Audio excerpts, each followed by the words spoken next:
Bingung sebagian jamaah ini menjawab.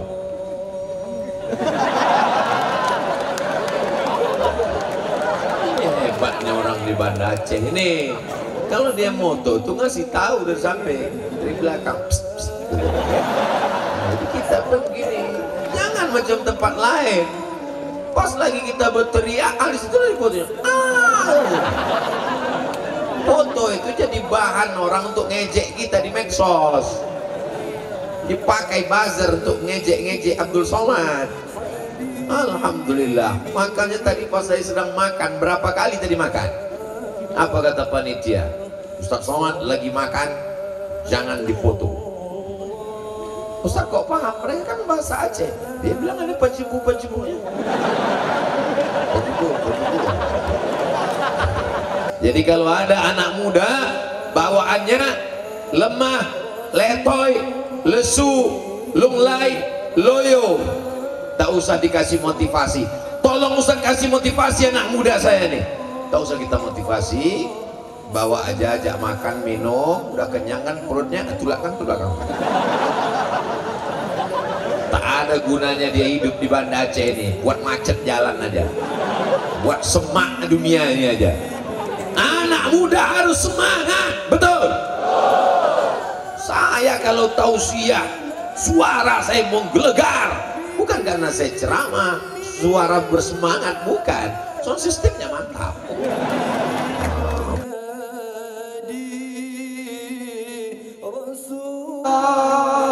Salamullah ala Taha Rasulillah. Salatullah salamullah ala yasin habibillah.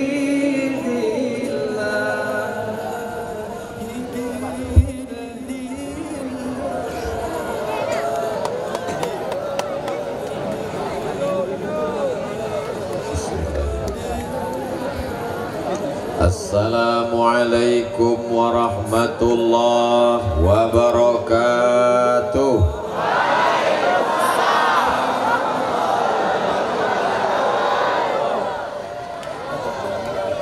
Memang indah batu manikam, jangan diletak di tengah taman.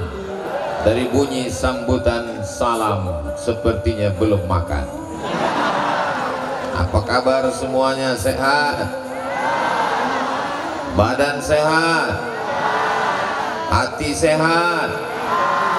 Pikiran sehat? Kantong sehat? Dari bunyi jawaban yang terakhir itu yang paling kuat. Alhamdulillahi Rabbil Alamin. Apapun yang terjadi, kita ucapkan Alhamdulillahi Rabbil Alamin. Sendal hilang, masih syukur sendal hilang. Orang lakinya hilang, dilarikan pelakor. Alhamdulillah. Kenapa pula alhamdulillah? Na'udzubillah lah. Mudah-mudahan semua yang hadir ini pulang dalam keadaan bersih dari dosa-dosanya. Qumu maghfuran lakum, kata Nabi meriwayatkan hadis. Ketika selesai majlis ilmu, maka malaikat diturunkan, Allah berkata, qumu, berdirilah kamu, maghfuran lakum. Saat berdiri itu dosa-dosamu berguguran, sehingga pulang ke rumah dalam keadaan bersih dari dosa-dosanya, insya Allah. Bagaimana kalau sebelum pengajian sudah berdiri Pak Ustadz? Berarti sebelum pengajian itu dia sudah berdiri, selesai pengajian dia berdiri, maka lepaslah segala dosa-dosanya, insya Allah. Amin ya Rabbal Alamin. Bagi yang belum bertaubat, banyak silap, banyak salah, kapan lagi bertaubat? Mandi taubat. Di mana mandi taubat? Di belakang. Saya tadi sempat heran, Biasanya kalau tausiah itu saya naik ke atas pentas, duduk, bersandar, meluruskan tulang belakang. Kenapalah di sini kami tak dipersilakan naik ke atas? Rupanya takut ke belakang jatuh. Sakitnya tak seberapa, malunya ini viral karena kamera streaming. Ustadz Somad saat bersandar terjungkal ke sungai. Nauzubillah, nauzubillah, nauzubillah. Inilah jamaah nih. Saya bilang terjungkal bukan dia harus sedih, ketawa pula. Mudah-mudahan semuanya dalam keadaan ridho Allah Subhanahu wa ta'ala. Kita sebut nama dia. Kalau tidak disebut namanya, majelis kita ini menjadi majelis antanajifah, majelis bangkai, majelis busuk dan berbau. Dengan menyebut namanya, majelis ini berubah menjadi majelis rahmat dan ridho Allah Subhanahu wa ta'ala. Allahumma salli ala sayyidina Muhammad wa ala alihi wa sahbihi wa barik wa sallim. Ini yang di samping saya ini namanya ketua tim UAS, tim ujian akhir semester. Kalau UAS itu Ustadz Abdul Somad. Biasanya sebelum UAS itu ada pertengahan semester, namanya Ustadz Tengku Somad UTS. Di samping ini, inilah tim UAS yang mengatur semua jadwal Abdul Somad. Masjid manapun, organisasi manapun, jamaah manapun, pejabat manapun yang mengundang, kalau tidak izin dia, cuman dua, izin Allah dan izin dia. Nah, ini namanya Tengku Haji Nazaruddin Yahya LC. Beliau senior saya ketika di Al-Azhar Kairo Mesir. Mudah-mudahan beliau panjang umur, sehat badan. Di sebelahnya ketua Ikatan Alumni Timur Tengah, Ustadz Tengku Haji Muhammad Fadilah. Di sebelahnya inilah ketua BKM Masjid Haji Becik Lemik, namanya Haji Muhammad Kamaruzzaman. Kamar artinya bulan, zaman masa, zaman masa waktu diterangi oleh rembulan. Itulah dia Kamaruzzaman. Panggilan Bang Mehmet.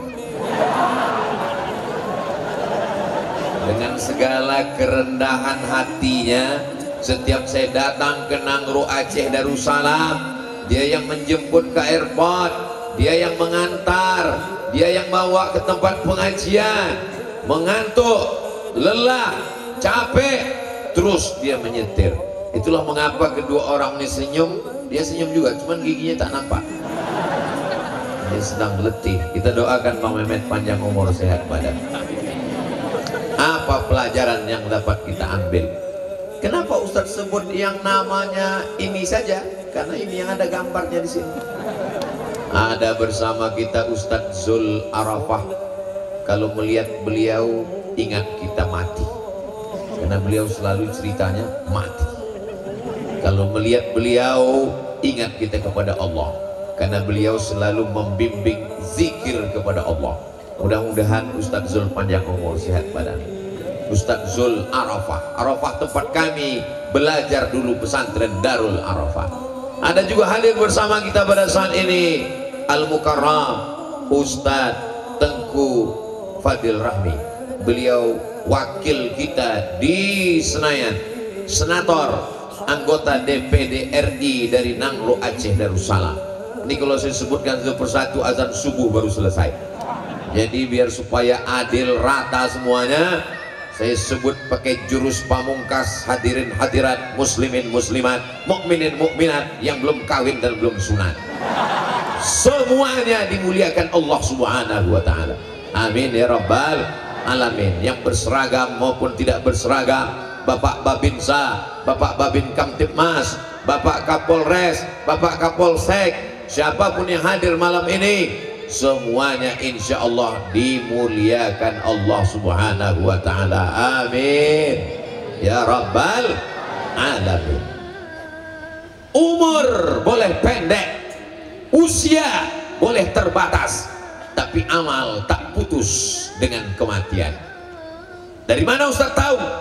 Nabi mengatakan, man bana masjidan, siapa yang bangun masjid, banallah mithlahu baitan fil jannah, dibangunkan Allah untuknya satu tempat dalam surga. Masjidnya di pinggir jalan, subuh orang sholat subuh, zuhur, asar, maghrib, isya, duha, tahajud, witir, Ramadan, tarawih, Idul Adha, Idul Fitri, istisqa, minta hujan, kusuf, gerhana bulan, khusuf, gerhana matahari, kusuf, gerhana matahari, khusuf, gerhana bulan. Maka tidak ada putusnya. Kalau mau punya amal tidak putus sampai hari kiamat, bangunlah masjid seperti yang dilakukan oleh almarhum Tuan Haji Harun Kecik Lemik, membanggakan orang tua. Untuk almarhum beserta orang tua kita yang sudah mendahului, untuk mereka semuanya Al-Fatihah. A'udzubillahi minasyaitonirrajim. Bismillahirrahmanirrahim. Alhamdulillahirabbil alamin. Arrahmanirrahim.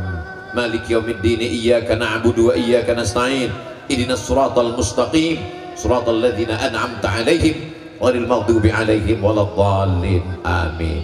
Mudah-mudahan dilapangkan Allah kuburnya, ditempatkan di tempat yang mulia, dijauhkan dari azab, keluarganya sampai hari kiamat dijadikan anak cucu keturunan soleh dan solehah insyaallah. Amin ya rabbal. Pelajaran berharga yang kita ambil malam ini, kalau mau setelah kita mati anak cucu kita tetap sholat, jamaah tetap ramai, dibacakan Al-Fatihah, bangunlah masjid. Siap bangun masjid? Duitnya dari mana guys? Ini menunjukkan orang Islam mesti berusaha, orang Islam mesti kaya, orang Islam mesti bisnis. Betul? Jadi kalau ada orang Islam ditanya, apa bisnismu? Ustadz Somad tadi sebelum ke masjid dalam perjalanan dari airport ke Banda Aceh melihat kebun yang hijau terhampar, nampak itu Ustadz punya orang semua. Mudah-mudahan anak-anak muda ini punya kebun sawit sejauh mata memandang, punya kebun karet tidak habis sampai 7 keturunan, anak cucunya semuanya kaya raya insya Allah. Amin. Mau masuk surga, bangun masjid. Mau dapat tempat dalam surga, bangun masjid.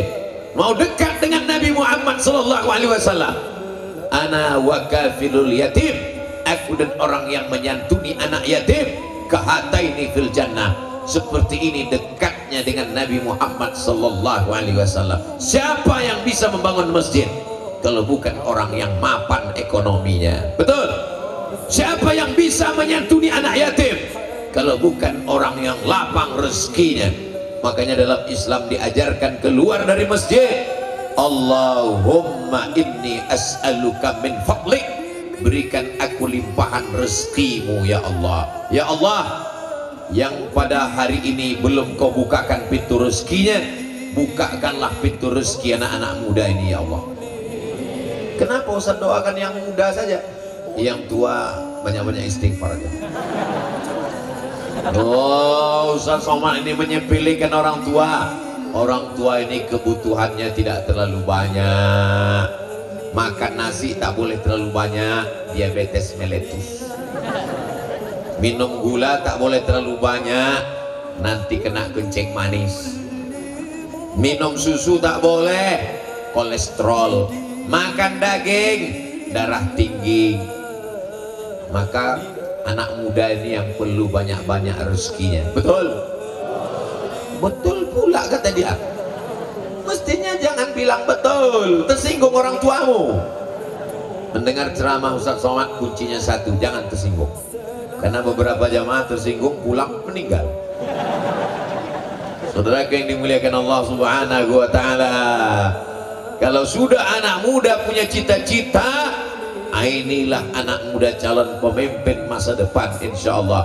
Ini di hadapan saya ini adalah orang-orang kaya insya Allah. Tahun 2050 lama kali Pak Ustadz. Iya iyalah, dia masih kecil lagi, masih kelas 2 SD.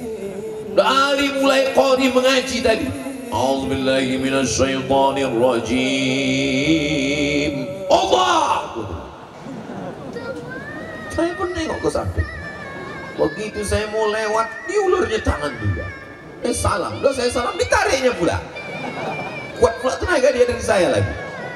Inilah anak muda yang akan membangun masjid megah di masa akan datang. Abdul Somad membacakan hadisnya untuk jamaah. Man bana masjidan, siapa yang bangun masjid, banallah mithlahu baitan fil jannah, dibangunkan untuknya satu tempat di surga. Tapi almarhum Tuan Haji Harun Kecik Lumi, beliau tidak tablik akbar, beliau tidak ceramah, langsung dibangunnya tanpa membacakan ayat, tanpa membacakan hadis, langsung dengan hartanya. Kalau begitu mana yang lebih mulia, langsung membangun atau ceramah? Sakit hati gua. Bingung sebagian jamaah ini menjawab.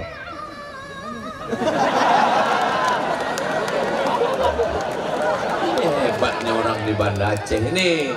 Kalau dia moto tuh ngasih tahu dari sampai dari belakang. Psst, psst, gitu. Nah, jadi kita pun gini, jangan macam tempat lain. Pas lagi kita berteriak, di situ lagi fotonya. Foto itu jadi bahan orang untuk ngejek kita di medsos, dipakai buzzer untuk ngejek-ngejek Abdul Somad. Alhamdulillah. Makanya tadi pas saya sedang makan, berapa kali tadi makan, apa kata panitia?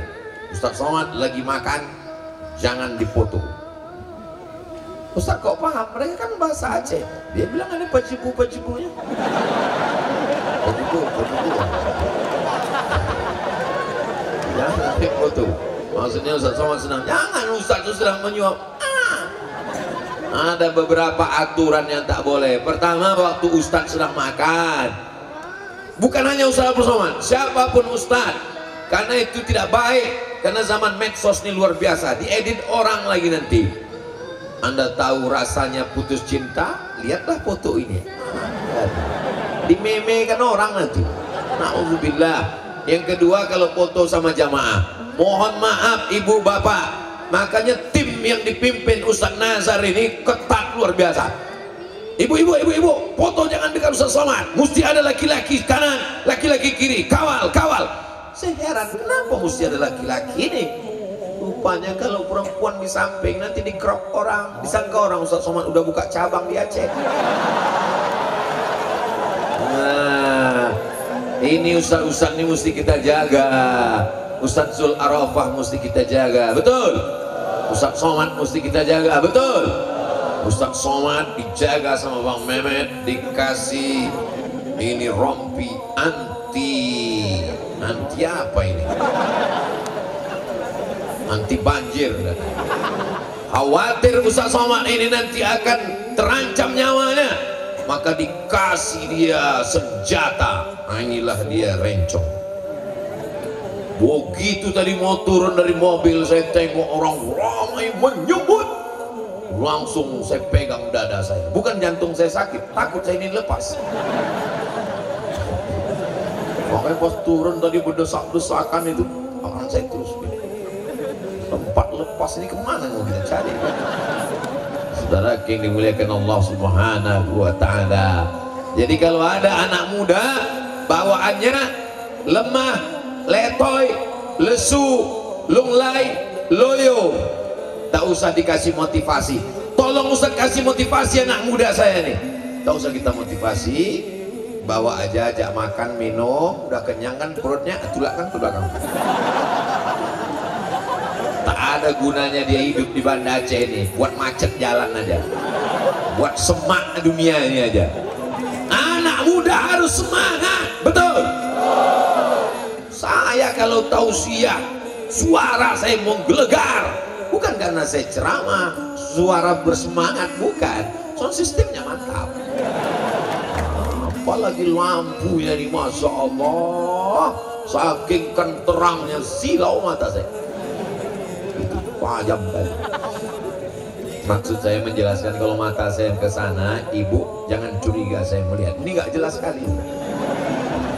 Punang-punang ini lihat saya. Bintang-bintang. Saudara yang dimuliakan Allah Subhanahu wa taala. Banyak orang menggambarkan Nabi Muhammad itu miskin, susah, melarat, tidak punya apa-apa. Ini pembodohan sejarah. Nabi Muhammad sallallahu alaihi wasallam menikah dengan Khadijah.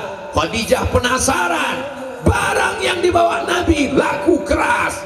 Kalau ada orang lain membawa biasa saja, tapi barang yang dibawa anak muda ini kenapa laku terus? Akhirnya dia panggil, siapa anak muda yang membawa barang ini? Kenapa laku terus? Mana orangnya? Aku penasaran. Akhirnya dibawalah Sayyidina wa Maulana wa Syafi'ina wa Zuhrina wa Qurrati A'yunina Muhammad sallallahu alaihi wasallam. Mana orangnya yang setiap kali bawa barang ini laku keras, laku terus, laris, orang beli? Mana dia? Dibawalah Nabi Muhammad. Begitu melihat Nabi, Qamarun, Qamarun, Qamarun, Sidna Nabi, Qamarun, wa Jamil, wa Jamil, wa Jamil, Sidna Nabi, wa Jamil. Qamarun, dia bagaikan rembulan di tengah malam yang gelap. Kalau matahari agak tajam cahayanya, tapi Nabi Muhammad SAW adalah rembulan. Akhirnya beliau pun menikah dengan Khadijah dengan mahar Isrina Bakarah, 20 ekor unta muda kali 50 juta, 1 miliar. Kira-kira anak muda kalau nikah maharnya 1 miliar, orang kaya apa orang miskin? Adik-adik mau nikah maharnya 1 miliar? Gawat kalian. Nampaknya ke laut nasib kalian. Untuk saya tahu detak jantung kalian udah mulai tak normal. Untuk mengimbanginya, menetralisir riwayat ini, saya bacakan satu hadis. Perempuan yang paling baik, perempuan yang paling bagus, aqalluha mahran, perempuan yang paling murah maharnya. Jangan tunjukkan kali tak berduit. Semangat pula itu. Kalian mau menjadi perempuan yang terbaik, jangan minta mahar banyak-banyak. Ketika Nabi sedang menyampaikan tausiah, tiba-tiba datang seorang perempuan berdiri. Apa kata dia? Inni wahabtu laka nafsi, inni wahabtu laka nafsi. Aku berikan diriku untukmu ya Muhammad sallallahu alaihi wasallam. Alhamdulillah. Lama hidup banyak dirasa, jauh berjalan banyak dilihat, lain padang, lain belalang, lain lubuk, lain ikannya. Selama saya menyampaikan tausiah, belum pernah ada perempuan yang berdiri dan berkata, inni wahabtu laka nafsi, aku berikan diriku untukmu hai Abdul Somad. Ya Allah, jangan sampai ada ya Allah.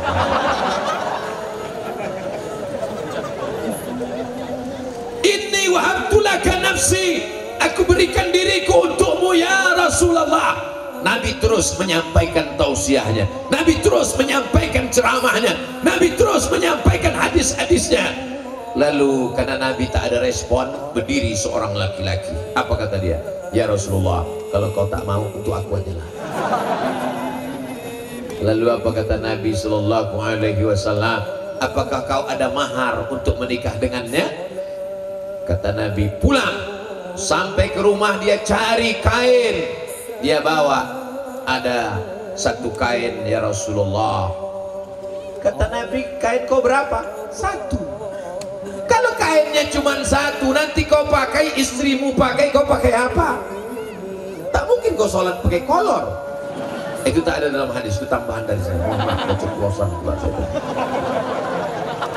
Bagaimana kau sholat nanti kalau dipakai istrimu? Lalu kemudian dia pun dengan malu pergi. Lalu kemudian kata Nabi, ta'al, ta'al, come here, sini sebentar.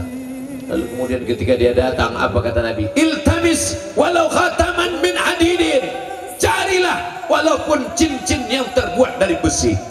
Lalu dia pun pulang ke rumah mencari cincin besi pun tak ada. Memang parah kan? Cincin besi pun tak ada, cari-carinya tak ada cincin besi. Ustaz Somad, 2 cincin Ustaz ini dikasih Bang Mehmet. Lalu kemudian dia pulang, tidak ada ya Rasulullah. Akhirnya Nabi berkata, hal ma'aka minal Qur'an, ada kau hafal Quran? Lalu dia bilang, suratu kada wa suratu kada wa suratu kada. Aku hafal surat ini, surat ini, surat ini. Quran pun tak pula hafal semua, beberapa surat pendek aja. Lalu apa kata Nabi? Di majelis itu langsung dinikah dengan Nabi. Zawwajtukaha bima ma'aka minal Qur'an, kunikahkan engkau dengan dia dengan mengajarkan Al-Qur'an. Itulah yang paling afdal. Setuju? Ngarap kali kalian. Aku nikahkan engkau dengan anakku dengan mahar mengajarkan surat Ar-Rahman. Panjang kali Pak Ustaz. Kunikahkan engkau dengan anakku dengan mahar mengajarkan surat Amma Yatasaalun. Lebih pendek Pak Ustaz. Wajarkan engkau dengan menikahkan engkau dengan anakku dengan mahar mengajarkan wadduha. Itu pun belum semua Pak Ustaz. La haula wala quwata illa billahil aliyil azim. Orang Aceh, negeri yang religius, Serambi Makkah, pertama kali Islam datang ke Nusantara, yang bersyahadat adalah 1297. 1297. Apa itu? Itu tertulis di batu nisan meninggalnya Al-Malikus Soleh, seorang raja yang soleh. Karena susah orang Indonesia bilang Al-Malikus Soleh, maka disebut siapa ini? Malikul Saleh. Tertulis di batu nisannya 1297. Artinya apa? Sekarang sudah tahun, memang kalau belum makan malam itu lupa memang. Sekarang sudah 2022, 800 tahun yang lalu orang Aceh sudah bersyahadat asyhadu an la ilaha illallah wa asyhadu anna muhammadan rasulullah, kalimatu haqqin 'alaiha nahya. Dengan itu kita hidup, wa 'alaiha namutu, dengan itu kita mati, wa biha nub'atsu, dengan itu kita akan dibangkitkan di padang mahsyar insyaallah. Allahu akbar. Ini sekarang banyak orang menikah, aku nikahkan engkau dengan mahar seperangkat alat sholat dan kitab suci Al-Quran tak pernah dibuka sampai mati, tunai. Bukan begitu memuliakan Al-Quran. Memuliakan Al-Quran, membacanya dengan tajwidnya, idghamnya, gunnahnya, qalqalahnya, bayatinya, sobanya, sikanya, nahawannya, jaharkanya. Musabaqah tilawatil Quran internasional dari Sabang sampai Papua sampai Merauke, ke Maroko. Ke Maroko pula membelok. Akhirnya jamaah ini ingat Prancis.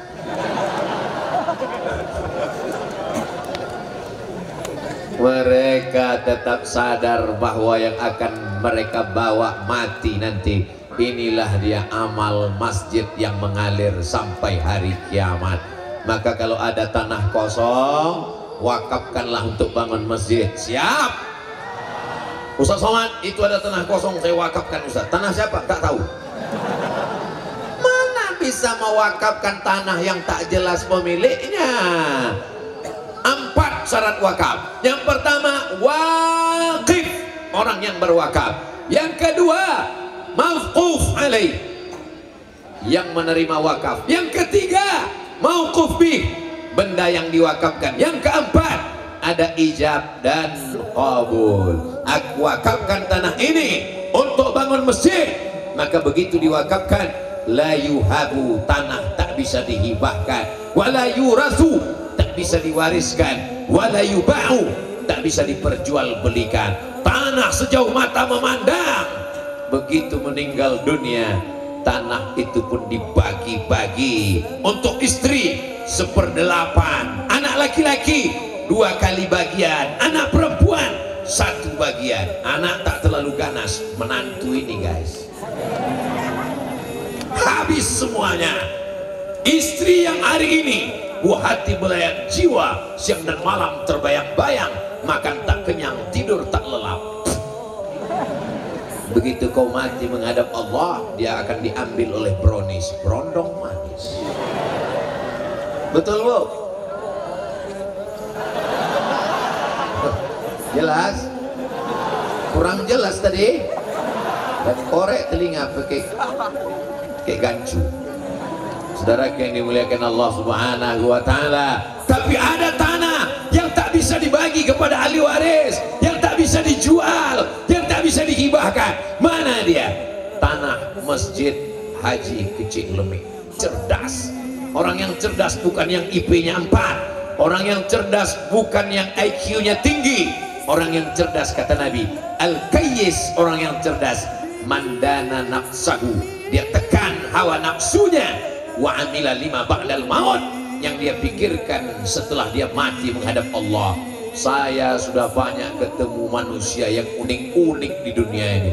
Ketemu dengan orang dibangun rumah megah mewah sampai hampir sebesaran lapangan sepak bola, sampai akhirnya masuk ke dalam rumah itu kena rematik, sakit tulang.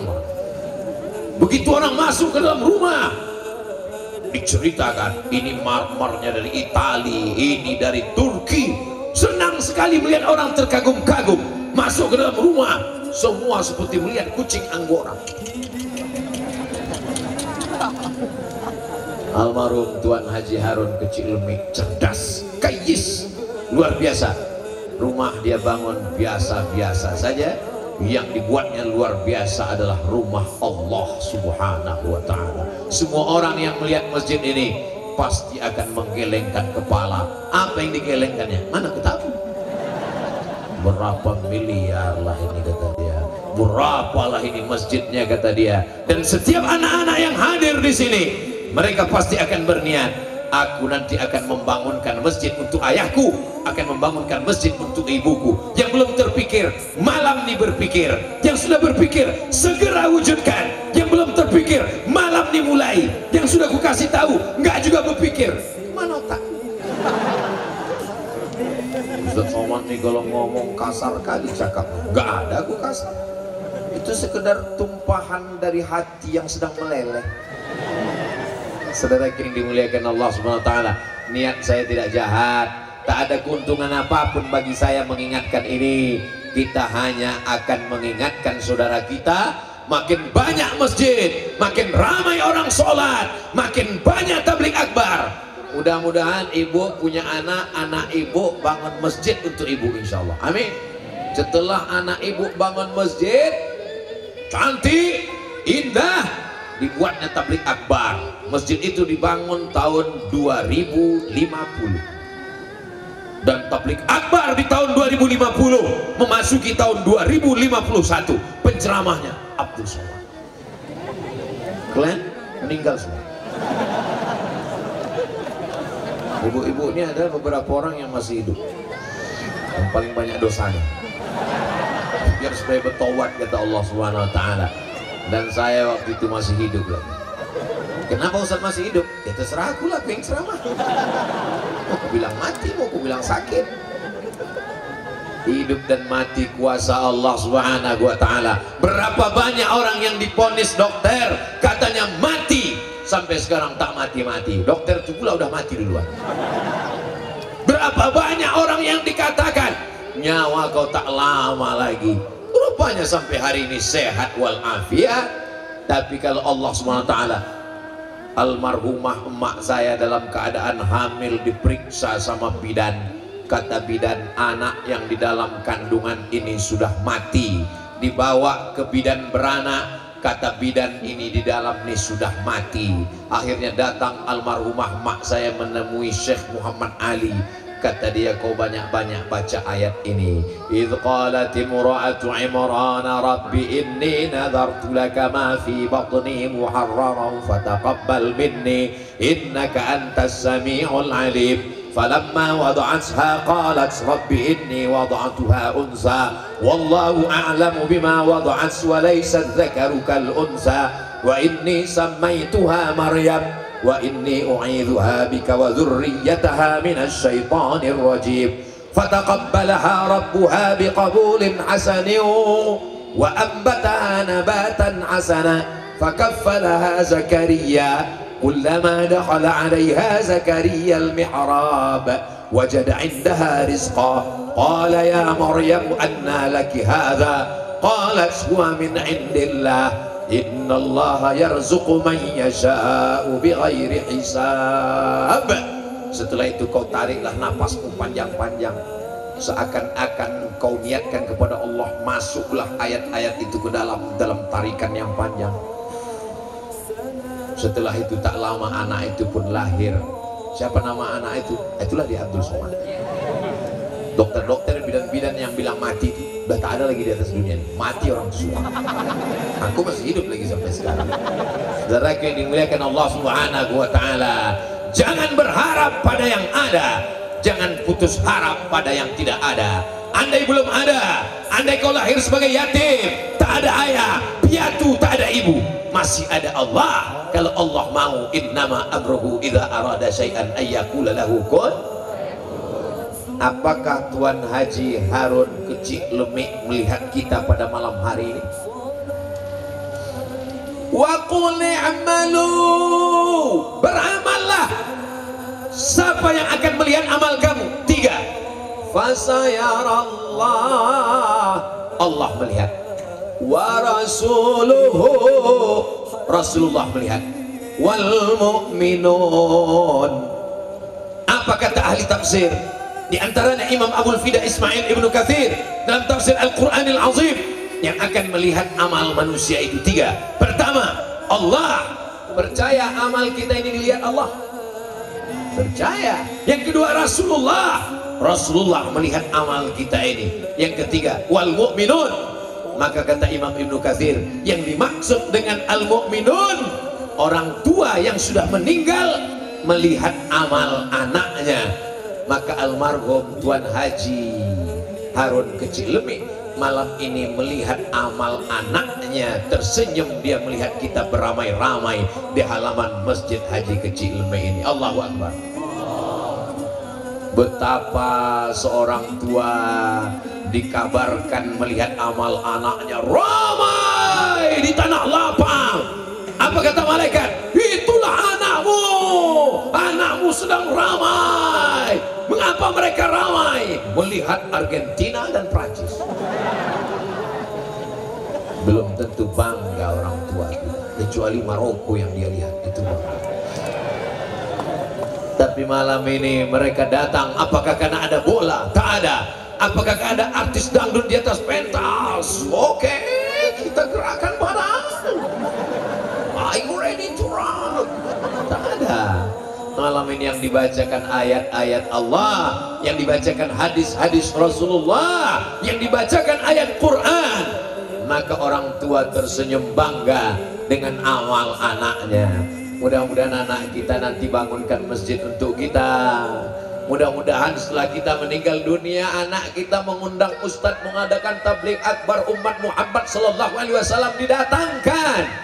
Mudah-mudahan setelah kita meninggal, ulama, tengku, abu, abi, abati, walid berkumpul semuanya, dan mulut-mulut yang barokah itu mendoakan kita semuanya insyaallah. Amin ya rabbal alamin. Ustaz Somad, ya gimana rasanya pakai rompi itu? Biasa Ustaz ceramah pakai sorban, pakai rompi malam ini bagaimana rasanya? Satu kata, panas. Memang kalau rompi baru itu begitu guys. Saudara yang dimuliakan Allah Subhanahu wa taala, punya masjid di tepi jalan lintas, mobil lewat pagi petang, sepeda motor. Untungnya apa? Memangnya kalau jam 8, jam 9 mana ada sholat Pak Ustaz? Ada orang sholat duha. Jam 10, jam 11 sholat apa? Orang tetap akan mampir. Lihat aja pagi petang siang malam, ada sepeda motor, ada mobil. Orang kemana? Kan gak ada sholat, numpang kencing. Memangnya kalau kita buat kamar mandi, toilet samping masjid ada pahalanya?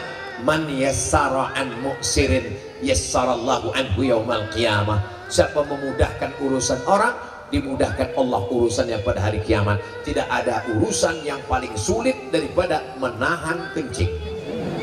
Bagi siapa yang pernah kebelet dirasakannya itu. Rasa diikat tali plastik sulit diungkapkan dengan kata-kata. Andai ku ceritakan ini belum tentu sama rasa kita. Kenapa? Karena rasa kebeletku belum tentu rasa kebeletmu. Begitu dibuatkan toilet, maka lapanglah urusan mereka. Wallahu fi aunil abdi. Allah akan menolong seorang hamba. Maka al-abdu fi auni akhi. Selama hamba itu mau menolong saudaranya. Tapi masjid pinggir jalan yang cantik ini perlu juga dibuatkan baleho besar. Buatkan, jangan sekedar mampir ke toilet, sempatkan menempelkan kening ke lantai untuk sholat sunnah tahiyatul masjid. Setuju? Jangan sampai orang mampir, nanti pas dibuka buku catatan amalnya, Iqra kitabak, baca buku catatan amalmu. Begitu dibuka buku catatan amal, singgah ke masjid, mampir ke masjid, belok ke masjid, keterangan, kencing. Sempatkanlah sholat, sempatkanlah zikir. Kalau sholat di dalam, insya Allah bekas tapak kaki, bekas kening, wa naktubu ma qaddamu wa asarahum. Kami tulis bekas-bekas tapak kaki mereka, bekas-bekas kening mereka. Apakah ibu-ibu ada bekas kening dan tapak kakinya di dalam? Jangan jawab dengan kata-kata. Apakah adik-adik ada bekas tapak kaki dan keningnya di dalam? Insya Allah Pak Ustaz. Insya Allah apa? Belum lagi Pak Ustaz. Bagi yang sudah, alhamdulillah. Bagi yang belum, insya Allah. Tidak ada alasan untuk tidak masuk ke dalam masjid ini. Kadang anak-anak muda ini kalau sudah dekat ke perempuan, adinda, lautan kan ku seberangi, bukit kan ku daki, masjid ku lewati. Apa ini? Dulu memang ada di Banda Aceh ini orang seperti itu, tapi udah tinggal. Ini yang ada di depan saya ini yang soleh-soleh. Masya Allah, tabarakallah. Kalau memang orang Aceh itu soleh, kalau memang orang di Banda Aceh itu baik-baik, kenapa waktu Ustaz Somad ceramah mesti dipasang besi? Kenapa mesti pakai ibu-ibu perempuan ini dikurung dalam besi? Memangnya ini burung onta? Kenapa pakai besi? Tak kalian tengok tadi waktu saya turun dari mobil tadi. Kenapa? Turun dari susah. Begitu berkerumun umat Nabi Muhammad SAW. Ini kalau tak dipasang besi, yang mengawal saya ini kan tak banyak. Bapak-bapak dari kepolisian ini memang bisa mengawal, tapi pistol itu nggak bisa mereka pakai. Kalau dipakainya meletuslah kita. Paling begini ya, jangan ganggu Ustaz, jangan, nanti pecahkan ginjal kalian. Bapak Ibu ini dimuliakan Allah Subhanahu Wa Taala. Apakah Banda Aceh aman? Aman. Apakah Nangro Aceh Darussalam aman? Aman. Dari mulai 2017 saya dibawa Tengku Fadil Rahmi dalam peringatan tsunami bulan Desember 2017 sampai sekarang 2017, 2018, 2019, 2020, 2021, 2022. Rupanya udah 6 kali peringatan tsunami saya dibawa senior-senior saya kemari. Aman, damai, tentram, tidak ada kekurangan satu apapun. Di mana kuncinya? Karena orang Aceh masih menempelkan keningnya ke lantai. Walaupun dia tinggi dengan jabatannya, banyak hartanya, dia masih menempelkan keningnya ke lantai. Mohon maaf, jangan tersinggung, angkat tangan. Ada orang Aceh menempelkan keningnya ke tiang. Allahu Akbar. Yang sakit pinggang duduk di kursi pun tak menempelkan keningnya ke tiang. Dia tetap bersujud walaupun tak sampai ke bawah. Dibungkukkannya sedikit badannya karena dia tahu Allah memerintahkan dia, warka'u, rukuklah kamu ma'ar raki'in, bersama orang-orang yang rukuk. Mudah-mudahan anak-anak kita dibukakan Allah pintu rezekinya, insyaallah. Amin. Apa yang menghalangi rezeki ini sehingga tidak turun? Di antaranya perbuatan setan. Apa itu perbuatan setan? innamal khamru khamar wal maisir judi wal ansab menyembelih berhala, menyembelih binatang untuk berhala. Aku sembelih ayam ini untuk berhala, aku sembelih kambing ini untuk berhala, aku sembelih sapi ini untuk berhala. Tidak ada orang yang lebih bodoh daripada ini. Sapi disembelih untuk berhala, kambing disembelih untuk berhala, ayam untuk berhala. Dia makan sambal belacan, dia makan ikan teri kering. Wal ansab wal azlam mengundi nasib, rijusun najis kotor min amalis syaitan, perbuatan setan, fajtanibu jauhi. Jadi di antara perbuatan setan adalah judi. Ada orang Aceh main judi? Enggak ada, tapi main chip.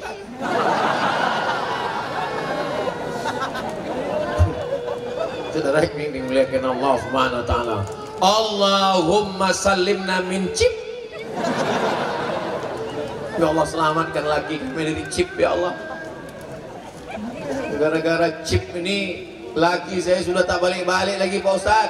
Namanya siapa? Toib Chip. Mohon maaf Pak Toib yang tersebut. Ya Allah, bukakanlah pintu hatinya untuk segera bertaubat ya Allah. Kalau tak juga bertobat, bukakan pintu liang lahat ya Allah. Coba kalian lihat, aku sedang memancing aja tadi. Pas saya bilang bukakan pintu liang lahat, tak ada satupun di antara mereka yang mengaminkan. Itu menunjukkan mereka ini sayang ke suaminya walaupun gila cik. Tak ada di antara mereka walaupun mulutnya berkata, matilah kau sama handphone kau tuh, masuklah kau sama game online kau tuh. Tapi dalam lubuk hatinya yang paling dalam, jangan matikan dia dulu ya Allah, biarlah aku mati duluan, tapi dia jangan kawin lagi ya Allah. Saudara, betul kan Bu? Betul kata mereka. Ini ibu-ibu yang amat sangat sayang dengan bapak-bapak. Mudah-mudahan kalian ketawa macam udah nikah aja. Mudah-mudahan yang jomblo-jomblo ini segera ditemukan jodohnya. Ada jomblo ini yang udah buat surat undangan, cuman tahunnya belum jelas. Saudara yang dimuliakan Allah Subhanahu wa taala, tidak ada orang kaya karena judi. Yang kaya itu karena kerja keras.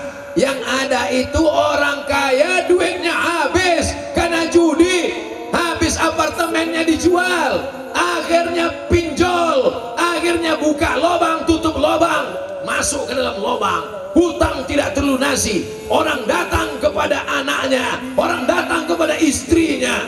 Mudah-mudahan Allah menyelamatkan kita dari judi online ini insyaallah. Allah menyelamatkan kita dari permainan akhir zaman. Man ya'ish ba'di, siapa yang hidup di akhir zaman, fasayara ikhtilafan katsira, dia akan melihat kekacauan yang luar biasa.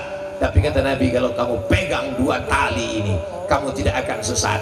Kitab Allah, Al-Quran, wa sunnati, dan sunnah Rasulullah sallallahu alaihi wasallam.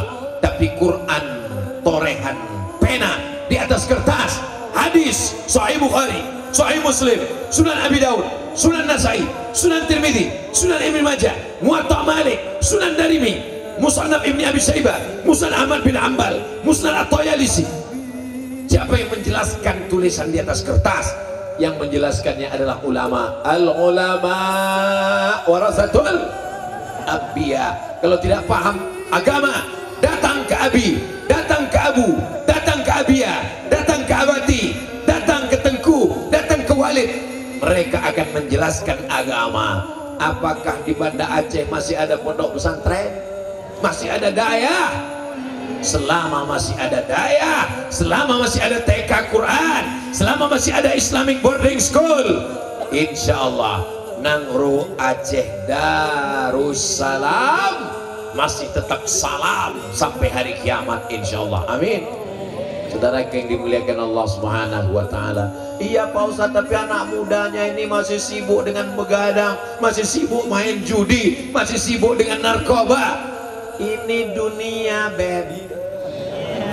Kita belum masuk surga. Nanti kalau di kampungmu itu baik semuanya, berarti kau di surga bersama malaikat. Kalau di kampungmu itu jahat semuanya, berarti kau di neraka sama setan. Tapi Tapi kalau di kampung itu ada yang baik, ada yang jahat, ada yang soleh, ada yang toleh, maka sesungguhnya kita masih hidup di dunia. Kita ini di surga apa di neraka? Kita masih di dunia. Yang kita minta itu 3. Rabbana atina fid dunya hasanah wa fil akhirati hasanah. Yang ketiga, wa qina adzabannar. Saya mau bertobat Pak Ustadz. Kapan? Nantilah Pak Ustadz. Kapan? Setelah Ustadz Somad tablik akbar.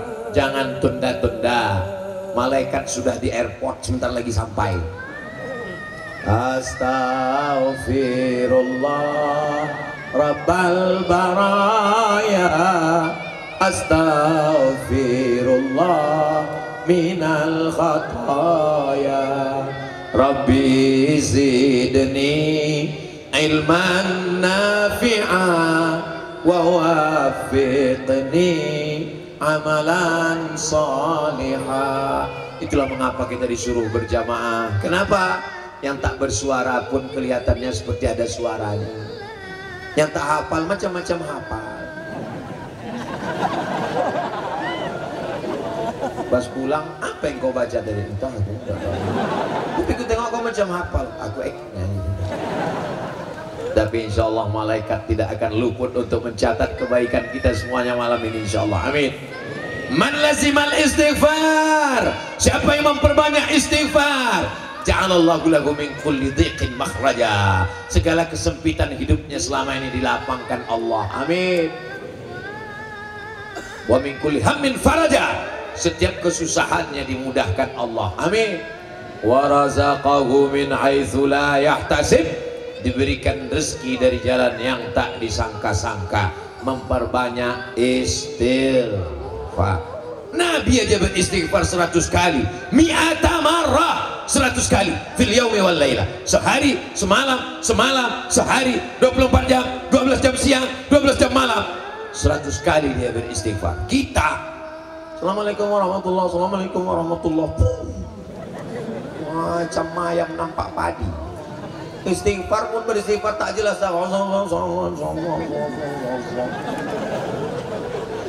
Malaikat itu sebetulnya udah lama mau membenamkannya ke dalam tanah. Kata malaikat, kenapa tak pelan beristighfar? Astaghfirullahaladzim. Kok pendek kali istighfar? Aku belum hafal. Mualaf kok baru masuk Islam? Enggak. Terus ayah kau Islam, mak kau Islam, muslimah. Kenapa pendek kali istighfar?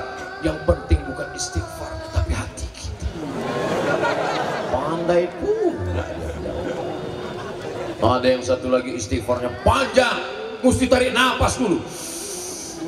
Allahumma anta rabbi la ilaha illa anta khalaqtani wa ana 'abduka wa ana 'ala 'ahdika wa 'adika ma stata'tu a'udzubika min syarri ma sana'tu wa abu laka bi ni'matika 'alayya wa abu bi dhanbi faghfir li fa innahu la yaghfiru dzunuba illa anta. Mana yang lebih baik? Istighfar panjang apa pendek? Pendek itu dia yang hafal. Mau panjang istighfarnya, mau pendek istighfarnya, semuanya adalah sunnah Rasulullah sallallahu alaihi. Faqul astaghfiru rabbakum.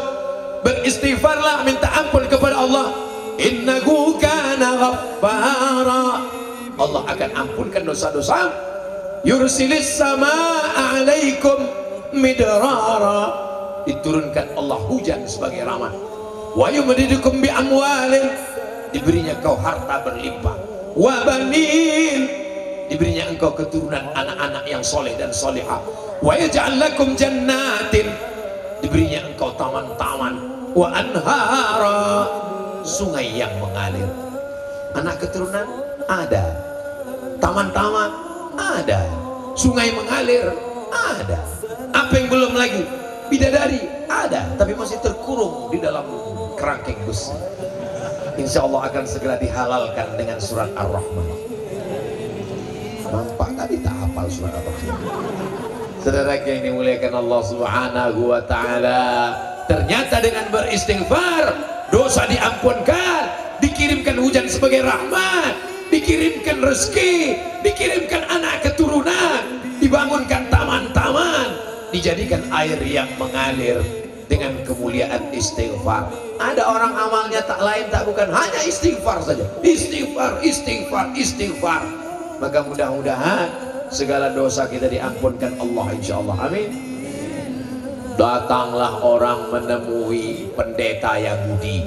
Wahai pendeta Yahudi, dosaku banyak. Apa dosamu? Aku sudah membunuh 99 orang. Manusia semua? Iya. Apakah doaku akan diampunkan Allah segala dosaku? Kata pendeta Yahudi, dosamu tidak diampunkan Tuhan karena kau sudah membunuh 99 orang. Dicabutnya pisaunya. Kalau begitu kau leng ke 100. Mati pendeta Yahudi. Iya. Daripada dosaku tak diampunkan, bagus kau kusikat sekalian, kata dia. Innallaha la yaghfiru an yushraka bihi. Allah tidak mengampunkan dosa syirik. Wa yaghfiru ma duna dzalika liman yasha. Selain syirik diampunkan Allah Subhanahu wa taala. Mudah-mudahan adik-adik ini belum ada yang dosa syirik ya. Contoh dosa syirik Pak Ustadz, misalnya kalian jalan, nampaklah cewek cantik. Hai adik, nikah sama abang ya. Diam kau kucing kurap. Tuh, najis sama kau. Kalian ambil air ludah cewek itu, kalian bawa ke dukun. Dukun membacakan mantra-mantra bim salabim abrakadabra. Setelah itu dia pun makan tak kenyang, tidur tak lelap. Begitu pas dia mau makan mie ayam, nampaknya muka kalian di mangkok itu. Nampaknya muka kalian di mangkok itu. Pas dulu kalian mencoba dulu. Rupanya sudah kena jampi. Siapa punya kerja? Setan. Dia minta ke dukun, dukun minta sama setan, setan mengirimkan signal-signalnya. Makanya anak-anak perempuan kita diajarkan membaca-baca ayat-ayat zikir pagi petang, habis subuh sekali, habis maghrib sekali. Ayat kursi diawali dengan Al-Fatihah, Qul huwallahu 3 kali, Qul bil falaq sekali, Qul bin nas sekali, pangkal Al-Baqarah sampai wa ulaika humul muflihun. Ayat kursi ujung Al-Baqarah lillahi ma fis samawati wa ma fil ard sampai ujung, lalu ditiupkan ke tapak tangan, diusapkan ke muka, ke kepala, ke badan supaya diganggu. Gangguan-gangguan semuanya segera hilang. Mudah-mudahan adik-adik yang diganggu-ganggu setan, jin, nyi blorong, sundel bolong, suster ngesot, genderuwo, Dracula, semuanya diselamatkan semua insyaallah. Amin. Kerasukan setan lah perempuan dibacakan di rumah sakit. Bismillahirrahmanirrahim. La yadurru ma'asmihi syai'un fil ardi wala fis sama wa huwa samiul alim. U'idzuki bi kalimatillahi tammati min kulli syaitani wa hamma wa min kulli ainin lamma. Selesai ayat dibaca. Ustaz Somad, iya. Kemarin kubacakan ayat di rumah sakit, di ruang ICU. Tertulis di situ. Apa tulisnya? Not responding. Tak ada responnya. Katanya kalau dibacakan dia teriak Pak Ustaz, nggak ada respon. Berarti dia tak diganggu setan. Terus setan udah banyak pensiun. Kata setan, aku udah lama kerja. Kenapa? Karena perbuatan manusia itu lebih parah dari aku lagi. Saudara yang dimuliakan Allah Subhanahu wa taala, mudah-mudahan anak-anak muda kita ini diselamatkan dari setan. Setan tidak hanya dari manusia.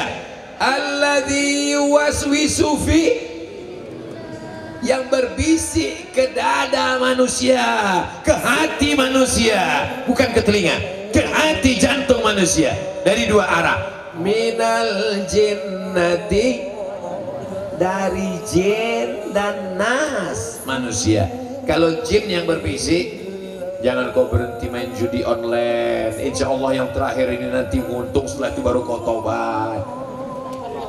Kalau jin yang membisikkan, bacakan ayat kursi, Allahu la ilaha illa huwal hayyul qayyum, selesai insyaallah. Ini yang jadi masalah, yang membisikkan ini kawan sebelah. Kita bacakan ayat kursi, lebih hafal pula dia lagi. Inilah namanya setan berijazah. Saudara yang dimuliakan Allah Subhanahu wa taala, hati-hati memilih pergaulan, karena pergaulan ini sangat berpengaruh terhadap kehidupan anak muda sekarang. Awalnya kawan saya ini orangnya tegas Pak Ustadz. Kalau ditanya di mana masjid, sana. Tapi sejak bergaul ini lain Pak Ustadz. Di mana masjid? Sana. Kena penyakit 4 angka LGBT. Hebat Qatar. Pesawatnya tidak boleh mendarat. Kalau mau mendarat, jangan pakai pesawat yang membawa simbol-simbol LGBT. Siap Banda Aceh menyelamatkan anak bangsa, jangan ada LGBT. Siap. Serahkan ke Pak Babin Sadan, Babin Kamtipmas, biar dilatih mereka gerak jalan. Siap. Gerak. Siap. Saudara yang dimuliakan Allah SWT, dulu punya anak perempuan khawatir diganggu laki-laki. Betul. Sekarang punya anak laki-laki khawatir diganggu laki-laki. Oh, godaan. Saya kalau dulu saya lihat keponakan saya, anak saya lagi libur di rumah, ketawa-ketawa, lucu-lucu, mandi-mandi, main-main. Satu sisi saya ketawa, tapi dalam hati ada kecemasan. Bagaimana masa muda mereka nanti? Ancamannya luar biasa. Judi. Zaman dulu orang kalau mau berjudi, dia mesti kumpulkan gengnya dulu. Depan, belakang, kanan, kiri. Namanya apa? Gaple. Zaman sekarang tidak perlu mengumpulkan orang. Cukup dia di kamar sendirian, dia buka handphonenya, ada paket, dia main judi. Zaman dulu orang kalau terkena dosa mesti berdua bertiga. Sekarang sendirian pun bisa berdosa. Selama masih ada masjid, selama masih ada qori, selama masih ada ahli zikir, selama masih ada tabligh akbar, insya Allah Indonesia masih dijaga Allah Subhanahu wa ta'ala. Amin. Siap mendatangkan para alim ulama, siap kita buat tabligh akbar. Takbir. Sallallahu ala Muhammad. Yang punya handphone dihidupkan senternya. Yang tak ada senternya nanti ku belikan senter. Sallallahu ala Muhammad, sallallahu alaihi wasallam, sallallahu ala Muhammad, sallallahu alaihi wasallam. Ya Nabi salam alaika, ya Rasul salam alaika, ya Habibi salam alaika, salawatullah alaika. Oke, turunkan tangannya, nanti lama-lama ketiak basah. Masya Allah, tabarakallah. Jangan ibu pulang dari pengajian lalu ibu panggil suami ibu mentang-mentang udah ngaji. Sini bang dulu. Ya ayyuhalladzina maroko. Tak bisa, karena ibu tetaplah seorang ibu rumah tangga, maka ibu pakai lidah orang lain. Pas acara arisan keluarga, ibu bisikkan ke Abu Abi Tengku yang ceramah. Kebetulan Ustadz dari Ikatan Alumni Timur Tengah. Ustadz tolong ceritakan bahaya tembakau ya Pak Ustadz. Nanti cerita ceramah lah Ustadz itu. La darara wa la dirara. Tak boleh memudaratkan orang lain, memudaratkan diri sendiri. Contohnya tembakau. Aku nih gitu. Nah, habis itu khutbah Jumat, sampaikan ke pengurus, Pak pengurus, tolong singgungkan sedikit masalah tembakau nih pengurus. Khutbah Jumat, jamaah Jumat yang dimuliakan Allah, hari ini ada orang yang membakar uangnya, padahal Allah mengatakan innal mubadzirin, orang yang mubadzir kanu ikhwanas syayatin, saudara setan. Aku juga nih gitu. Jadi dari mulai khutbah Jumat, pengajian arisan keluarga, pengajian di masjid, akhirnya, tapi jangan lupa ada yang lebih hebat daripada pengajian. Ad-du'a silahul mu'min. Ibu bacakan Al-Fatihah, bertawassul kepada Rasulullah, ya Allah tutupkan pintu hati suamiku ini ya Allah. Tidak sulit bagi Allah. Innama amruhu idza arada syai'an ayaqula lahu kun. Lalu kenapa dibuat Allah begitu panjang ceritanya? Prosesnya. Allah ingin buat ibu dapat nikmat lebih hebat daripada dunia dan seisinya. Ayyahdiyallahu bika rajulan wahidan. Satu orang dapat hidayah karena mulutmu, khairum min humurin na'am, lebih baik daripada seekor unta yang merah. Dalam riwayat lain, khairum minad dunya wa ma fiha, lebih baik daripada dunia dan seisinya. Mudah-mudahan ibu yang risau dengan suaminya merokok segera berhenti insyaallah. Amin ya rabbal. Macam-macam kertasnya ada kartu nama. Apakah boleh bagi kita untuk mengulang hafalan Quran ketika sedang dalam keadaan haid bagi perempuan Pak Ustadz? Mazhab yang paling tua Imam Hanafi, tidak boleh perempuan dalam keadaan haid membaca Quran, memegang Quran, membawa Quran. Mazhab Maliki tidak boleh, mazhab Syafi'i tidak boleh, mazhab Hambali tidak boleh, tapi ada pengecualian.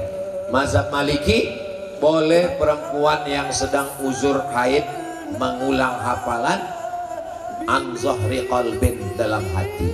Jadi nanti kalau bapak lihat ada ibu-ibu diam aja, itu sedang ulang hafalan, diam aja. Tanya dulu, ibu hafal Quran? Enggak. Nah, itu berarti sedang memikirkan tagihan. Mazhab Hambali boleh, catatan guru yang sedang mengajar Quran, ustazah-ustazah sedang ngajar, maka dia boleh baca tapi putus-putus. Ya ayyuhalladzina amanu kutiba alaikumus syiyam kama kutiba alal ladzina min qablikum la'allakum tattaqun. Tak boleh baca sekali lurus. Jadi kesimpulannya dari 4 mazhab boleh membaca 2. Yang pertama mengulang hafalan dalam hati, yang kedua mengajar dengan putus-putus tidak nyambung. Adapun selain dari itu tidak boleh baca Quran, tidak boleh pegang Quran, tidak boleh bawa Quran.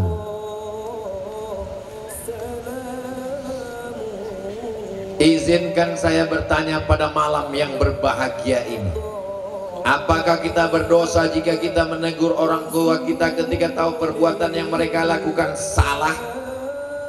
Kuntum khaira ummah, kalian ini umat yang terbaik. Kapan kita menjadi umat yang terbaik? Ta'muruna bil ma'ruf, ajak orang buat baik, wa tanhauna 'anil, larang orang buat munkar. Jadi kalau orang tua kita mabuk Pak Ustadz, orang tua kita main judi Pak Ustadz, orang tua kita ke dukun Pak Ustadz, apakah judi, dukun dan mabuk itu mungkar? Mungkar, maka kita cegah. Caranya, jadi jangan mentang-mentang udah ngaji, udah tobat, udah hijrah, dekat dengan Abu Abi Tengku Ustadz, pulang ke rumah, munafik, itu ayahmu. Kalau kau panggil dia, hei setan, berarti kau anak. Coba lihat Nabi Ibrahim alaihissalam, apa kata ayahnya Azar? La illam tantahi, kalau kau tak berhenti menceramahi aku, la arjumannaka, ku lempar kau pakai batu sampai mati. Wahjurni maliya, tinggalkan aku, pergi jauh sana. Apa kata Nabi Ibrahim? Sa'astaghfirulaka rabbi, aku akan mintakan ampun kepada Allah untukmu wahai ayahku. Innahu kana bi hafiyya, Allah itu mengabulkan doa-doaku. Jadi tidak boleh berkata kasar kepada orang tua. Wa in jahadaka, kalau orang tuamu memaksamu ala an tusyrika bi, mempersekutukan aku, kata Allah, la tuti'huma, jangan kau taat pada ke orang tuamu. Tapi baca ujung ayatnya, wa sahibhuma fid dunya ma'rufa, tetaplah bergaul, berinteraksi dengan baik, jangan pernah berhenti, tapi dengan cara yang santun. Ud'u ila sabila rabbik, ajak kedua orang tuamu ke jalan Allah bil hikmah, dengan kata-kata yang santun, wal mau'izatil hasanah, dengan suri tauladan yang baik. Mesti berdebat, berargumentasi. Wajadilhum billati hiya ahsan. Berdebatlah dengan cara yang terbaik. Jadi kalau kebetulan ibunya belum pakai jilbab, belum menutup aurat, mak pakai baju tutup auratnya mak ya, kelihatannya ketiak mak tuh macam leher onta. Kasar kali cakap kau. Kalau tak percaya tengoklah mak, ini gambar. Jangan kasar-kasar, karena bagaimanapun dia dulu yang mengandungmu 9 bulan 10 hari, melahirkanmu meregang nyawa. Kau gendong dia dari Banda Aceh ke Makkah, terus ke Madinah, terus ke Padang Arafah, terus ke Musdalifah dan Mina. Tak dapat menebus sekali teriakannya saat melahirkanmu. Dengan kata yang paling lembut, paling baik, pakai lidah orang lain, pinjam lidah ustadz untuk menyampaikan kebaikan, dan doakan dia. Allah akan membukakan pintu hidayah. Tak ada yang sulit bagi Allah, tapi Allah ingin melihat kesabaran dan keseriusanmu. Mudah-mudahan orang tua kita yang belum lagi dapat hidayah, dibukakan Allah pintu hidayah insyaallah. Apa hukumnya suami yang tak mau kerja bertahun-tahun, berharap istri yang bekerja untuk menafkahi keluarga?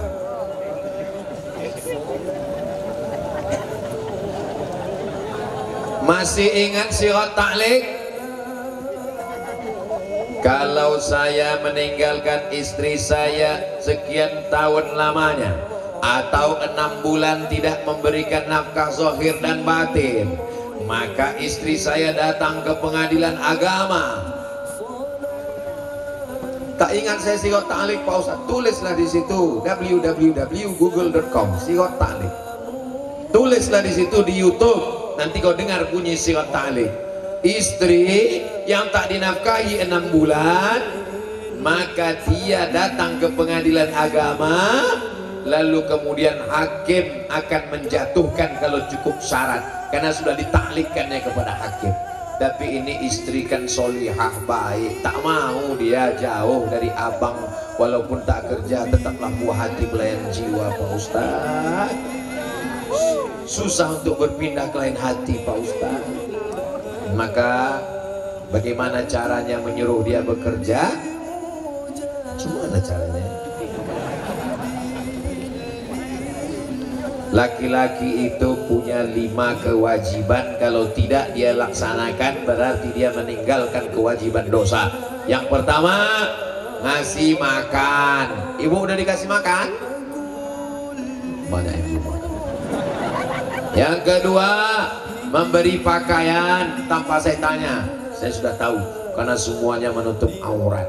Sampai pramugari pun kalau sudah sampai ke Bumi Nangro Aceh Darussalam langsung menutup aurat.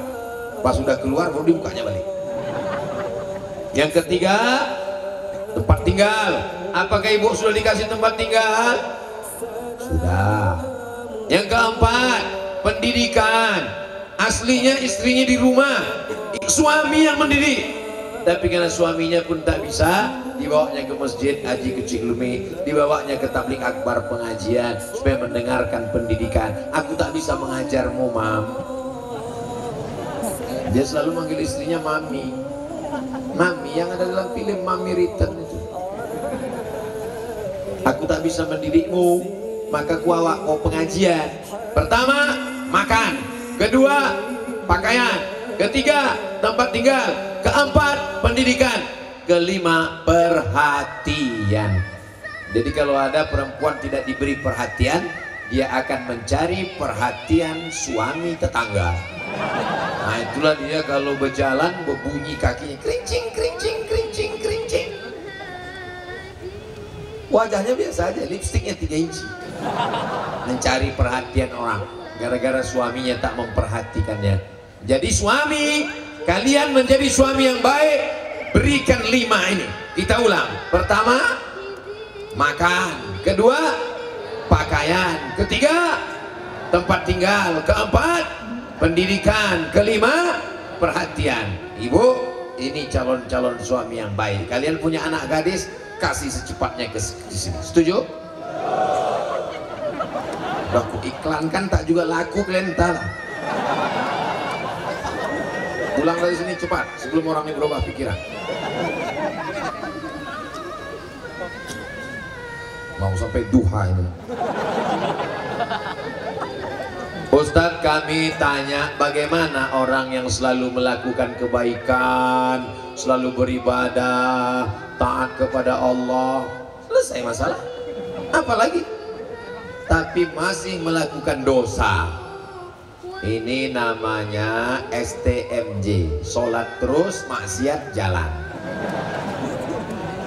Orangnya selalu melakukan kebaikan, selalu beribadah, sholat, puasa, taat kepada Allah, tapi masih melakukan dosa. Dosanya apa? Pacaran.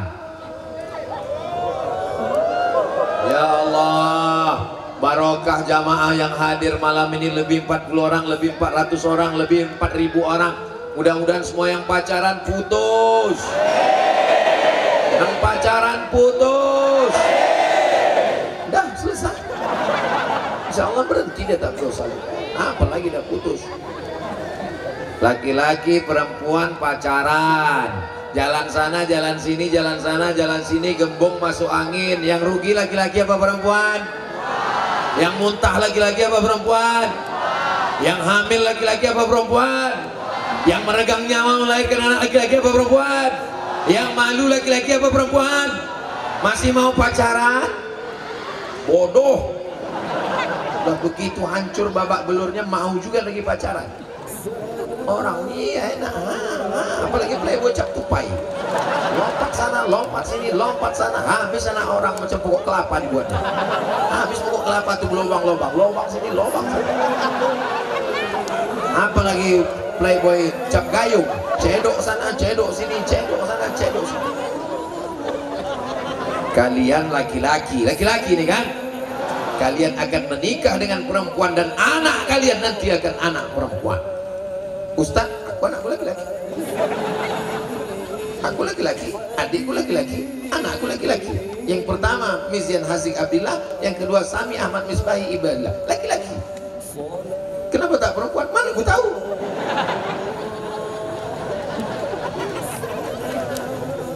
Kau akan punya anak perempuan, kau punya adik perempuan, jangan sepelekan perempuan. Kalau kau jantan, jangan kau bawa bunga mawar, tapi bawalah mahar. Setuju? Hai bapak-bapak, kalau kau punya anak gadis, datang laki-laki pertama kali, kasih dia air minum. Datang kedua kali, tanya, what do you want? Kau mau apa datang kemari? Ini udah dua kali kau datang kemari. Nah, mau bawa anak bapak sekali aja. Kau pikir anakku ini top class? Kami mau jalan-jalan aja pak, sebentar aja. Nanti kami belikan bapak mie ayam. Tak ada mie ayam, pergi kau. Datang ibu itu dari dapur. Kasihlah bang, kita dulu lebih parah dari sini.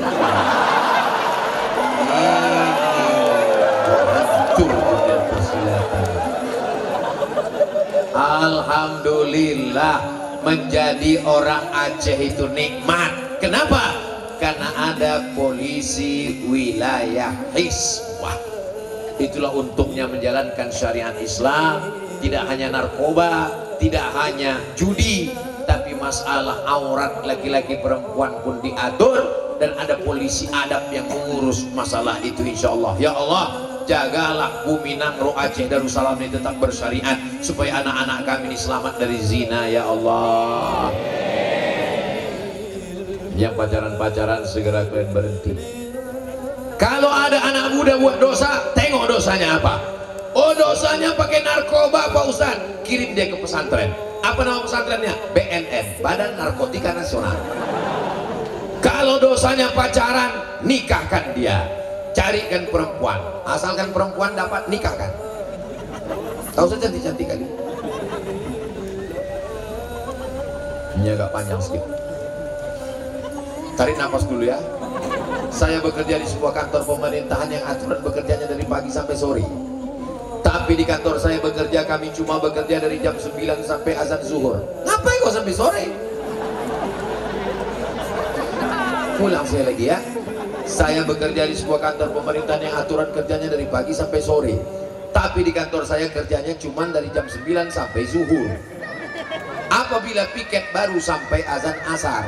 Aturan itu dibuat atas kesepakatan pegawai-pegawai, sedangkan saya sendiri sebagai pegawai kontrak. Gimana hukumnya saya bekerja di situ Pak Ustadz? Apakah gaji yang saya terima halal atau haram? Pekerjaan itu dua jenisnya.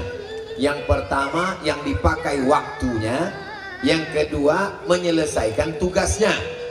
Contoh bekerja yang dibayar waktunya, masuk jam 8 keluar jam 4, itu yang dibayar adalah waktunya. Jadi kamu masuk itu yang dibayar waktu, dia melayani orang banyak. Pokoknya dari jam 8 sampai jam 4 dia mesti ada di situ, karena orang datang akan dia layani orang banyak. Yang kedua, dia bekerja asal selesai tugas habis. Contohnya dosen tidak mesti masuk dari jam 8 pagi sampai jam 4 sore, aturan yang lama. Sekarang saya tak baru karena sekarang saya tak tahu karena saya sudah keluar. Yang penting dia punya beban 12 SKS, 16 SKS, 2 SKS, 16 tatap muka. Asal sudah masuk 2 kelas 1 hari, 3 kelas pulang, tak mesti jam 4 sore, kecuali ada aturan mengantor, kesepakatan. Jadi kalau sudah kesepakatan itu merupakan aturan, maka dia mesti ikuti aturan itu. Kalau tak mau, keluar, buka usaha lain. Kalau tidak, maka dia berarti makan gaji buta, uang Pemda, uang rakyat. Dia akan diminta tanggung jawab di hadapan Allah Subhanahu wa Ta'ala. Maka sebelum masuk kantor itu tanya dulu, sistem kerja di sini ini apakah yang dipakai waktunya atau tugasnya? Kata atasan, tak ada tugas-tugas di sini. Pokoknya kau masuk dari jam 8 pagi sampai jam 4 sore. Jam 4 baru boleh keluar. Cek log pagi, cek log sore.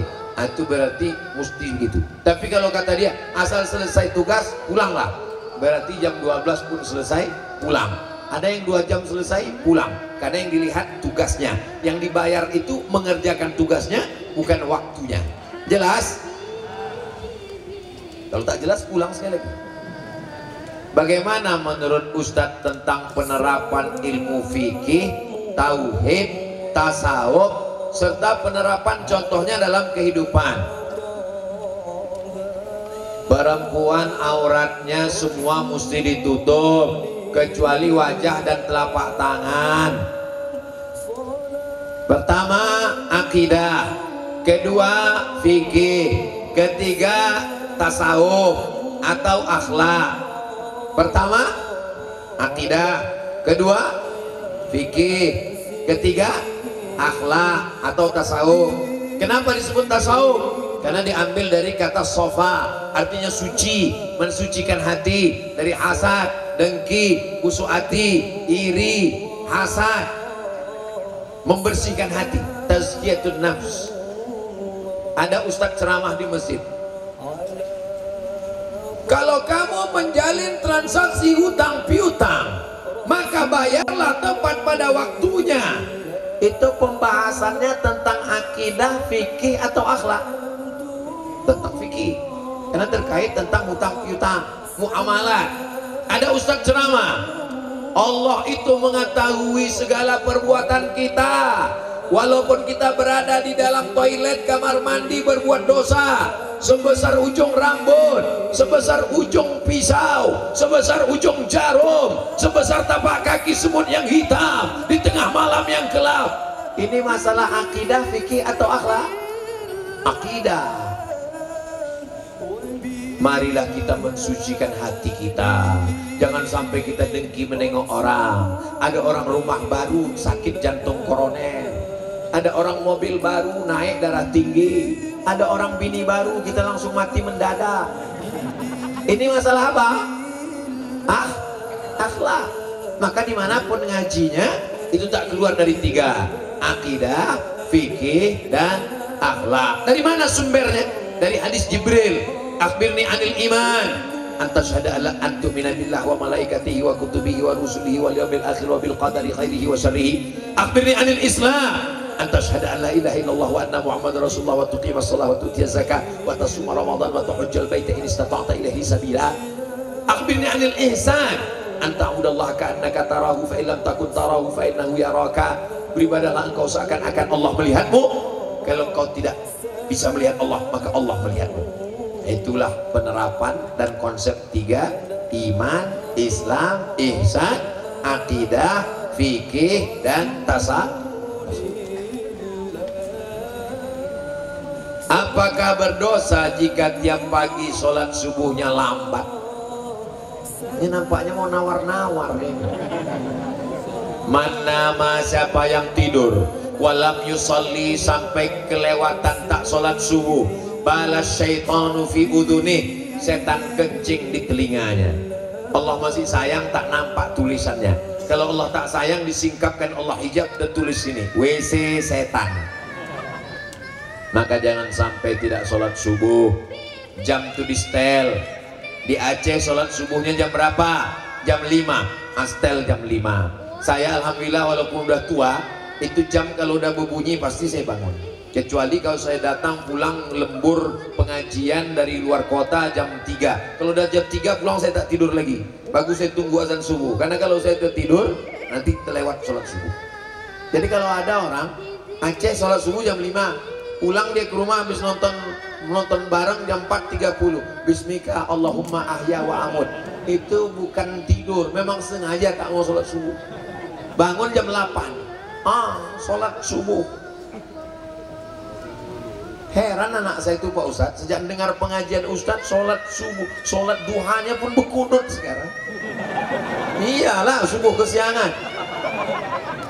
Karena memang susah bangun walaupun sudah memasang alarm, dibangunkan oleh kawannya. Apakah ada solusi atau doa yang bisa diamalkan Pak Ustadz? Tidur cepat, jangan sampai lambat tidur. Tidur cepat, jam 10 tidur. Udah jam lewat 11 Ustaz. Insya Allah habis ini pulang terus. Saya sejak Piala Dunia ini gak bisa tidur cepat Pak Ustadz, karena udah terbiasa malam. Pulang dari sini kau beli antimo, langsung tidur. Tapi sebiji, jangan sepapan. Seminggu tidurnya. Dan siang jangan tidur siang terlalu lama. Qailulah sebentar, setengah jam, 1 jam. Cepat tidur supaya mudah bangun. Saya kalau tidur jam 12 masih bangun jam 4. Masih bisa. 1, 2, 3, 4. Tapi kalau sudah jam 3 saya pulang, saya tak tidur lagi. Karena kalau tidur payah bangun. Tunggu-tunggu aja, menulis, membaca, segala macam, mendengar. Nah itu bangun nanti langsung sholat subuh. Begitu kunci. Mengenai batas menutup mukena wanita sampai dagu, apakah sebelum mengetahui apakah harus mengqadha ulang sholatnya Pak Ustadz? Mazhab Hanafi, mazhab Syafi'i, ini kaki ini mesti ditutup. Mesti ditutup kaki, pakai kaos kaki atau pakai kain yang menutup sampai ke bawah. Mazhab Hanafi kata dia tidak. Mazhab Hanafi ini rasional. Mazhab Hanafi katanya kaki tak perlu ditutup. Kenapa tak perlu ditutup? Karena waktu berdiri kaki itu ditutup oleh kain. Waktu tegak tapak kaki itu tertutup otomatis. Waktu sedang sujud kaki itu tertutup dengan kain. Maka kaki itu di dalam. Untuk apa ditutup? Kata rasional mazhab Hanafi. Mazhab Syafi'i, kaki itu disampul dengan kaos kaki karena dikhawatirkan terbuka. Mazhab Hanafi tidak. Kenapa? Karena waktu berdiri tapak kaki nempel ke bawah. Waktu ruku sujud kain menutup ke bawah. Jadi kata dia, untuk apa ditutup? Itu argumentasi orang yang kainnya kemari waktu dagu. Kenapa? Karena tak ada, karena pangkal dagu ini ke bawah, tak ada orang menengok. Mana ada orang menengok? Pangkal dagu ini ke bawah. Jadi kalau ada orang pakai mukena, di sini kaitnya, maka pangkal dagu ini, kecuali kalau dagunya panjang kemari, atau dua dagunya, satu di sini, satu di sini. Itu argumentasi rasional mazhab Hanafi tentang kaki yang dikiaskannya kemari. Jadi bagi yang sudah terlanjur dia tidak qadha lagi. Adapun yang akan datang kalau dia khawatir, da'ma yaribuka ila ma la yaribuka. Tinggalkan yang meragukanmu kepada sesuatu yang tak meragukanmu. Kalau ragu kemari, maka angkat ke sini sampai kemari sehingga tak ragu lagi. Jadi ada mukena itu dipasang, ada tambahan kain begini biar supaya tidak terbuka pangkal. Apa hukum barang yang ditemukan di laut? Luqatah. Luqatah barang yang jatuh. Likulli saqit laqit. Setiap barang yang jatuh ada yang menemukannya. Nama barangnya luqatah. Orang yang menemukan namanya laqit. Apa hukum barang yang ditemukan ketika bencana seperti banjir? Karena yang saya baca dalam salah satu kitab Matan Takrib, luqatah adalah barang temuan yang ditemukan di jalan, di tanah. Ditemukan di jalan. Dari mana dia? Jatuh. Apa beda orang berjalan di jalan dengan orang di laut naik sampan? Beda transportasi. Di jalan dia naik kuda, naik pedati, naik kendaraan. Di laut dia naik sampan, naik perahu. Sama-sama barang yang jatuh. Maka dia tetap dihitung sebagai barang temuan, diumumkan selama setahun. Kalau setahun tidak ada yang mengaku, berarti itu milik engkau. Kalau selama setahun itu ada, berarti serahkanlah kepada dia. Jadi selama setahun itu doanya, mudah-mudahan tak ada yang mengaku barang. Kertas terakhir. Oh belum lagi, ada terakhir satu. Kita yang selalu pasrah akan cobaan dan ujian selalu ikhlas. Tapi ujian dan ujian selalu datang silih berganti. Apa yang harus kami lakukan? Apakah ini cobaan atau hukuman? Bagaimana nasihat Ustadz untuk kami? Terima kasih Pak Ustadz. Semoga Ustadz Tengku Abdul Somad selalu dalam lindungannya. Amin. Adakah manusia ini yang tidak diuji Allah Subhanahu Wa Taala? Tak ada. Nabi Adam alaihissalam diuji. Apa doanya? Rabbana zalamna anfusana wa illam taghfir lana wa tarhamna lanakunanna minal khasirin. Nabi Ibrahim diuji. Ujian pertama punya ayah Azar penyembah berhala. Ujian yang kedua menghadapi umat yang menyembah bintang gemintang. Ujian yang ketiga menghadapi umat yang menyembah berhala. Ujian yang keempat tidak punya anak. Ujian yang kelima punya anak mesti diasingkan ke tanah suci. Ujian yang keenam diminta untuk menyembelih anak. Tidak ada manusia yang hidup tanpa ujian. Cuman kita tak tahu ujian dia. Enak kok ya, kemana-mana jalan sana jalan sini, aku tak bisa pergi jauh. Kenapa? Aku diuji Allah, aku di rumah aja. Kenapa kau di rumah terus? Kau tengoklah keningku berbisul. Kita sangka dia ini yang berjalan ke sana ke sini ini tak ada ujian. Enak kok ya, jalan ke sana kemari tak ada ujian. Aku sebetulnya dari tadi ini jalan sana ke sini karena berbisul juga. Di mana? Di sini. Tapi bukan berarti saya berdiri dari tadi ini berbisul. Jadi kadang kita menyangka orang lain tak ada bisulnya, padahal bisul dia lebih parah, cuman dia tak mengeluh saja. Kita mulai tadi jam 9:30, sekarang sudah jam 11:15. Inilah ceramah Abdul Somad terpanjang hampir 2 jam. Wallahu Akbar. Masya Allah, tabarakallah. Di akhir majelis yang mulia ini, mudah-mudahan yang disampaikan tadi kita amalkan bersama, terutama yang menyampaikannya insya Allah ala hadhihi niyah, untuk niat yang baik-baik ini. Mudah-mudahan yang belum berjodoh diberikan jodoh yang baik-baik, diberikan keturunan penghafal Quran, Namru Aceh Darussalam dijadikan baldatun thayyibatun wa rabbun ghafur, diberikan suami yang berhenti merokok, yang berhenti berzina, yang berhenti buat maksiat, yang belum bekerja diberikan semangat bekerja mencari nafkah. Ala hadhihi niyah, untuk niat yang baik-baik ini. Al-Fatihah. A'udzu billahi minasyaitonir rajim. Bismillahirrahmanirrahim. Alhamdulillahirabbil alamin. Arrahmanir rahim. Maliki yaumiddin. Iyyaka na'budu wa iyyaka nasta'in. Ihdinas siratal mustaqim. Siratal ladzina an'amta 'alaihim ghairil maghdubi 'alaihim waladdallin. Amin. Allahumma shalli ala sayyidina Muhammad wa ala ali sayyidina Muhammad. Allahumma anzilir rahmata wassalamata wal barakata ala hadhil jamaah. Turunkan keselamatan, kerahmatan, keberkahan kepada seluruh jamaah yang berada di majlis akbar lapangan Masjid Haji Kecil Lemi ini ya Allah. Allahumma la tada' lana dzamban illa ghafarta. Pulang kami dari majlis ini dalam keadaan bersih dari dosa-dosa. Wala dainan illa qadaita. Lepaskan kami dari hutang piutang riba. Wala maridan illa syafaita. Ada di antara kami yang sakit, angkat penyakitnya, sehatkan ya Allah. Wala mayyitan illa rahimta. Yang sudah meninggal dunia, lapangkan kuburnya, selamatkan dari azabmu ya Allah. Wala hajatan min hawaijid dunia, segala hajat dunia, hajat akhirat baik bagi kami, tunaikanlah ya Allah. Wala aziban illa zawajta. Yang belum menikah, jumpakan dengan jodoh yang baik-baik. Wala raghiban illa anjabta. Yang belum punya keturunan, berikan keturunan anak yang soleh dan solehah. Allahumma dafa'na al-ghala' wal waba' wal fahsya' wal riba wal zina wal munkar. Selamatkan Nangro Aceh Darussalam dari malapetaka, bencana, riba, zina, narkoba, perbuatan keji dan mungkar. Rabbana fir lana dzunubana, ampunkan dosa kami, wali abaina, ayah kami, wali ummahatina, ibu kami, wali azwajina, pasangan hidup kami, wali masyayikhina, guru-guru kami, wali man hadarana, semua yang hadir di majlis ilmu ini ya Allah. Allahumma in kana rizquna fis sama', kalau rezeki kami masih tergantung di langit, turunkan ke negeri kami ya Allah. Wa in kana fil ardi fa akhrijhu, kalau masih tertanam di tanah, naikkan ke negeri kami ya Allah. Wa in kana ba'idan fa qarribhu, kalau masih ada di tengah lautan jauh, dekatkan ke tempat kami ya Allah. Allahumma arzuqnal istiqamata 'ala syari'atil gharra wa tariqatil bayda. Berikan kami istiqamah dalam agama yang benar ini ya Allah.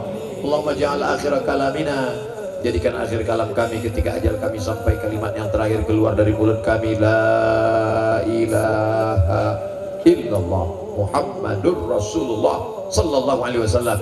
Kalimat haqqin 'alaiha nahya, dengan itu kami hidup, wa 'alaiha namutu, dengan itu kami mati, wa biha nub'atsu, dengan itu kami nanti akan dibangkitkan di padang mahsyar. Rabbana atina fid dunya hasanah wa fil akhirati hasanah wa qina azabannar. Wa sallallahu ala sayyidina Muhammad wa ala alihi wa sahbihi wa sallam, walhamdulillahi rabbil alamin. Taqabbalallahu minkum minna wa minkum, taqabbal ya karim. Terima kasih segala perhatian, mohon maaf segala kesilapan dan kekhilafan. Pulang dengan tenang, sampah-sampah bawa, buang ke tempat sampah, jaga ketertiban dan kebersihan, tunjukkan Islam agama yang bersih. Mudah-mudahan Allah selalu melindungi kita. Wassalamualaikum warahmatullahi wabarakatuh.